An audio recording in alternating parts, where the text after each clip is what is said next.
I'm speaking now with the Treasury Minister, Teare, about what you've been presenting in Tynwald today, the taxation strategy that you're putting forward. You're going to do what exactly? Well, basically we're giving out a confident message that it's steady as she goes. We're not planning anything radical, but what we are doing is we're having a look at the existing taxation system to see whether we can simplify it, make it easier for the taxpayer and also for ourselves to administer.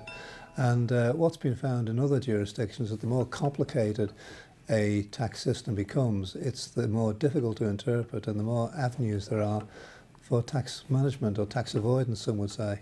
People could always think, oh, he's going to be tinkering here. This could be the sort of stealth way of getting some tax revenue in. No, there's no ulterior motive, but it's been over a decade now, 12 years, since we've last had a look at our tax strategy. The original tax strategy served us very well. It's brought us increasing prosperity, and I want to build on that. I certainly wouldn't want to tinker with things in the risk of seeing the whole lot fall apart. We need to retain confidence that the island has a progressive tax strategy, which does recognise people's ability to pay, and we will be fair with people. I mean, are you trying to increase the revenues? I suppose that's a silly question, because you always are, aren't you? That's what you have to do, get more money in? Well, not necessarily increase the revenues, but make sure that what we do seek to obtain is obtained fairly and within an easy to understand tax system. The biggest difficulty is that it becomes so complex that nobody can understand it, including those who are supposed to administer it.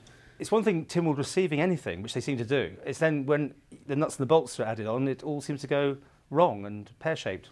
Well, the nuts and bolts really will fall out of the budget presentation. I did make it clear this morning when I did my contribution to Tynwald that we would be building on the details over the next few budgets during the life of this remaining Tynwald. So in other words, what we're doing is we're just going on an incremental basis. There will be changes as we're going along, but to go back to what I said before, it's steady as she goes. There's nothing new here, nothing revolutionary. We're just building on past success. Steady Eddie. Steady Eddie. It isn't a bad thing, is it? No. Well, while I've got you here, I must just ask you about your viewpoints on the education business that's going through. I mean, you know, here's the government saying you've got to start cutting the cloth a bit, and yet there's no willingness from members of Tynwald to do that. How do you view it? Well, I think it's disappointing after all the messages that the Chief Minister and myself and others have set out that the penny still hasn't dropped. We are obliged, and quite rightly so, to deliver a balanced budget. We will continue to do that, but there has to be an acceptance on the part of my colleagues in Tynwald that we will have to take some difficult decisions. I did say yesterday that this is only one difficult decision. They're not going to come in twos or threes. They're going to come in dozens. So you're disappointed with the sort of thrust of the maker of Tynwald? I mean, everyone said one thing in the manifesto, and then they're saying another, or doing another, it appears, now that they're having to look at these situations. I mean, where's it going to end up? Where's the money going to come from? Well, I don't know where the money's going to come from. I did say this morning that our scope to increase taxes is very, very limited. We want to maintain our international competitive position. If we fail to do that, then the business has no real reason to stay on the island or indeed to come to the island in the first place. So we need to keep one eye on the international competition, but also to recognise that there's a limit to how much we can raise through taxation.